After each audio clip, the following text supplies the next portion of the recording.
Well, hello everyone. I'm here with Matthew Palardy, the seminarian assigned to us for the summer, and he's going to introduce himself, and then I do have several questions from parishioners that you wrote in. So this will all be in two parts. The first part video will be the introduction, and then the second part, will be Matthew Palardy answering parishioners' questions. So, welcome.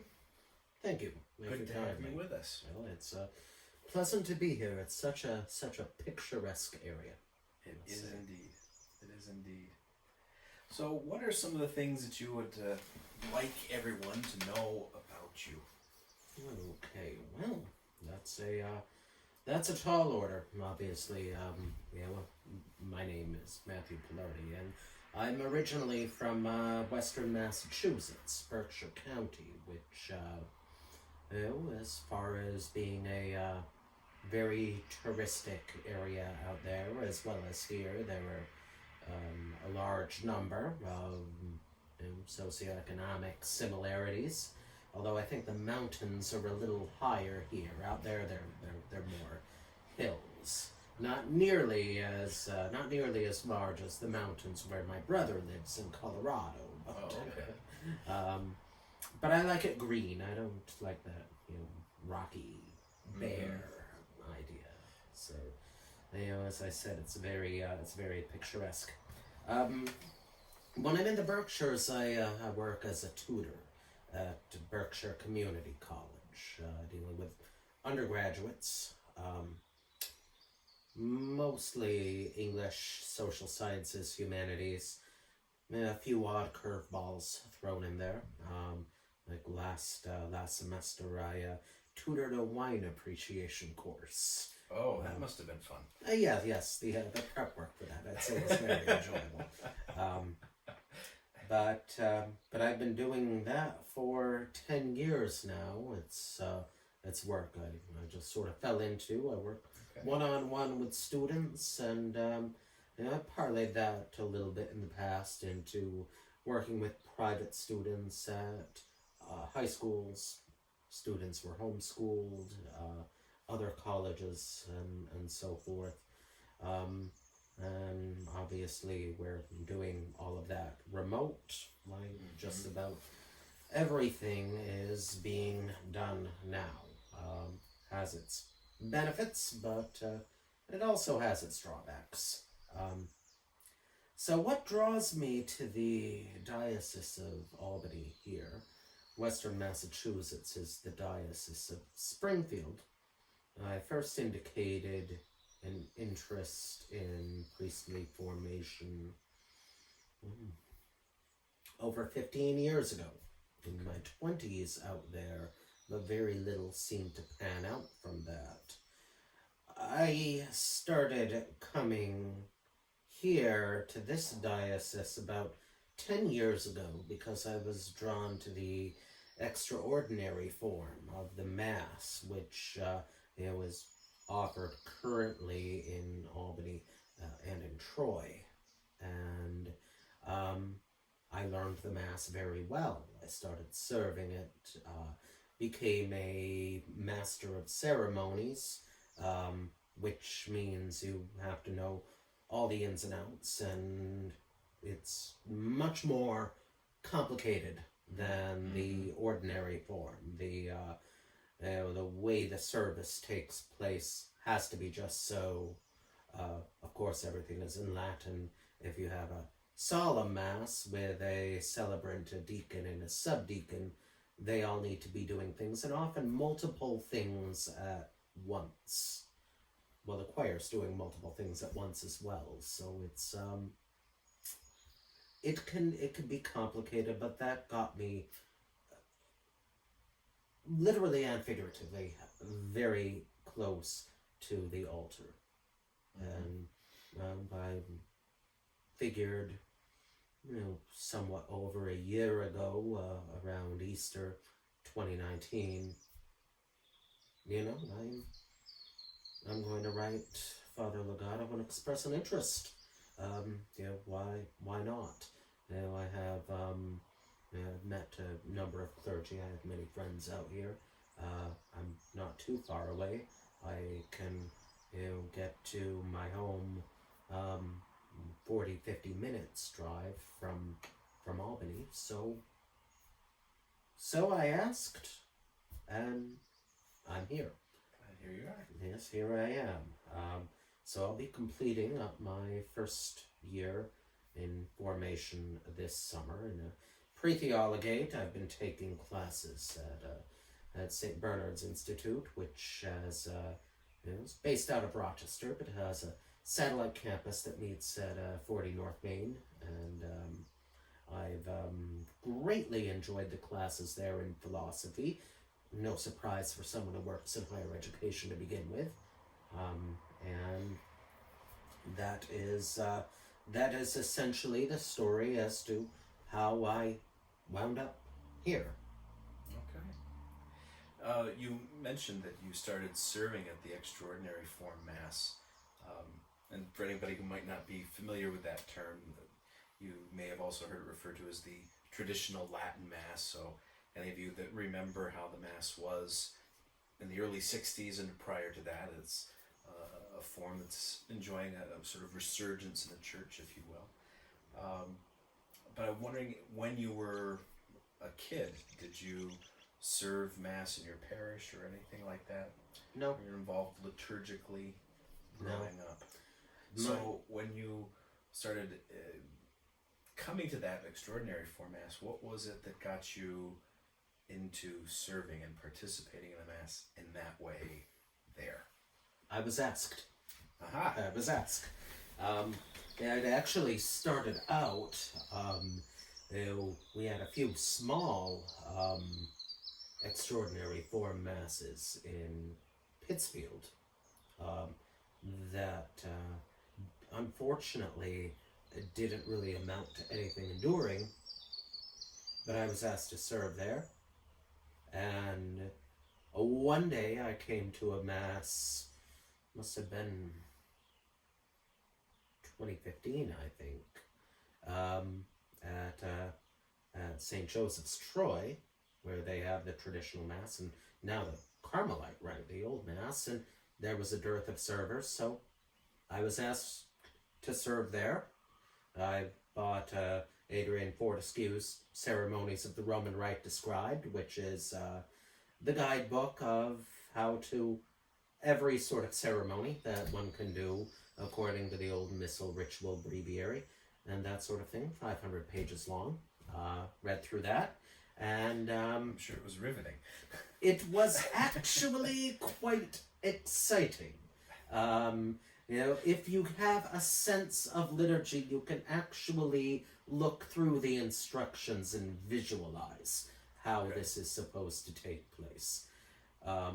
And since then, I've been involved in solemn masses, processions, particular devotions like a 40 hours devotion, sung vespers, and probably the capstone as of yet of my career as an Extraordinary Form MC was serving as a co-MC last summer at the Solemn Mass celebrating the 20th anniversary of the Extraordinary Form community, and both Bishop Scharfenberger and Bishop Hubbard were in attendance, which meant particular rubrics for their involvement from the throne, even though they weren't celebrating a Mass.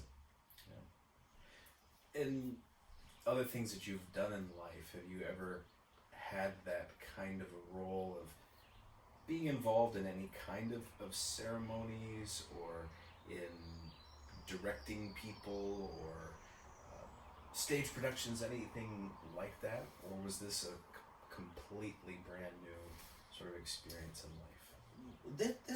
This was something new.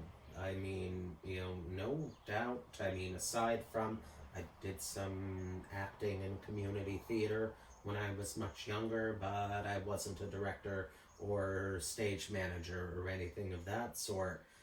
Likewise with going through drill steps in gym class or scouts or something like that. but just an idea of who's to be there when. You know, the most important thing is, rather than having a sense of direction, just having a sense of how the liturgy itself is supposed to unfold. Have that image in your mind and what it means, because there's a lot of deep symbolism that one doesn't want to get lost in that sort of thing. And the best part of it is, if you make a misstep, as you always do, unless it's something grave like dropping the thurible, nobody notices. It's very clear that in this, you've found something that makes you very passionate. Did that catch you by surprise? No.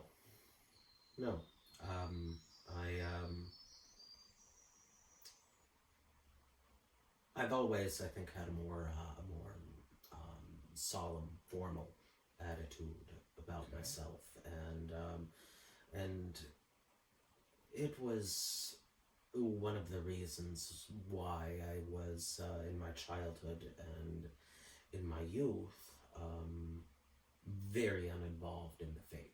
This was the 1980s, 1990s, and there was a sort of liturgical practice that was very widespread throughout that period. And let me just say, I really resented directors of religious education nudging us and telling us to sing along with an unsingable song that sounded more like it was made for a television commercial than for sacred worship. As I got older, that's just something that got quite a bit deeper, and I moved among parishes quite a bit, looking for things that were more solemn, even within the ordinary form.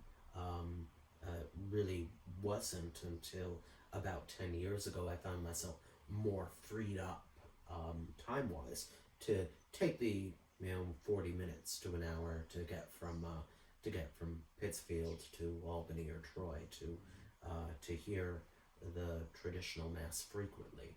And when I found it, I stayed. And I think it developed not just a liturgical sense, but there's a whole spirituality that goes along with this. We often talk of spiritualities that are related to the larger religious families of the church, like Dominicans or Carmelites and that sort of thing. But what I can only really call an old Roman spirituality have been very important throughout much of the Catholic Church's life. We can look at the Council of Trent. And then it seemed very unusual that after the Second Vatican Council, that just vanished overnight, as though everyone with that sort of spirituality ingrained on them by education, formation, so on and so forth, suddenly found themselves a little homeless and not very, somewhat cool to the liturgical changes that happened. So here we are now. This is seeing something of a resurgence, particularly among younger generations. Very often it's I'm 40 years old. I've been at masses where I'm the youngest fellow.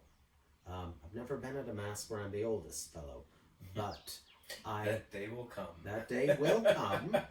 Hopefully not soon. But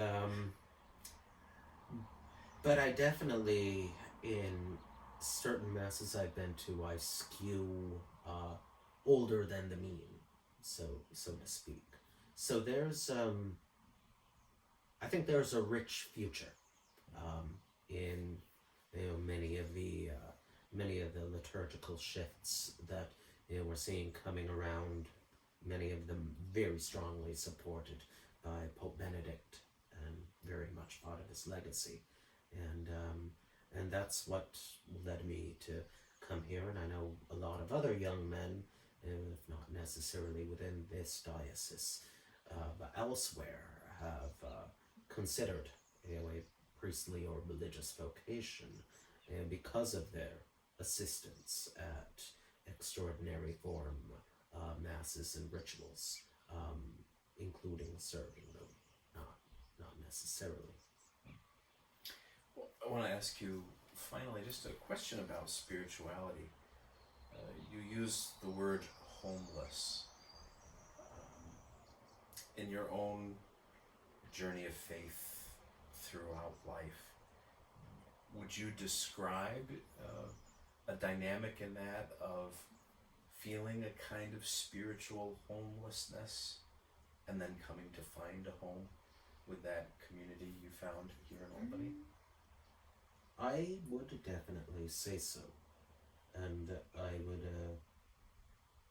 would venture a guess that is not an uncommon feeling, not necessarily only in religious senses, in philosophical senses. Our society has lost its moorings. And that's becoming, I think, increasingly clear the longer we live. Again, I hope the day doesn't come soon when I get older. I shudder to think on how I'll look at the world when I'm in my 80s. But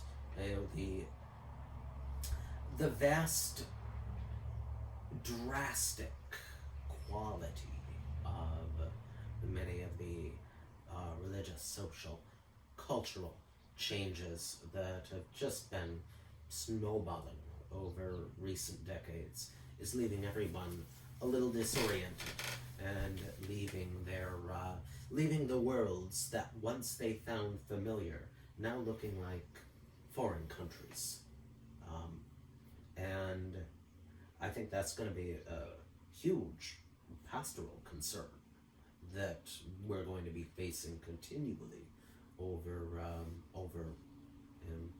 the certainly the length of my own priesthood, if I get there, and certainly over the next few decades, if not centuries. Very good. Well, we're very glad to have you with us, and hope that, I'm sure I can speak for all of our parishioners, that even though this is a strange time and you'll only be with us into mid-August, that you will find that sense of home here as well. So I thank you kindly. So welcome to you, and again, there will be a second video that I will upload in a bit that will be Matthew answering the questions that many of you wrote in to have him answer. So if you like this, make sure you watch that second video.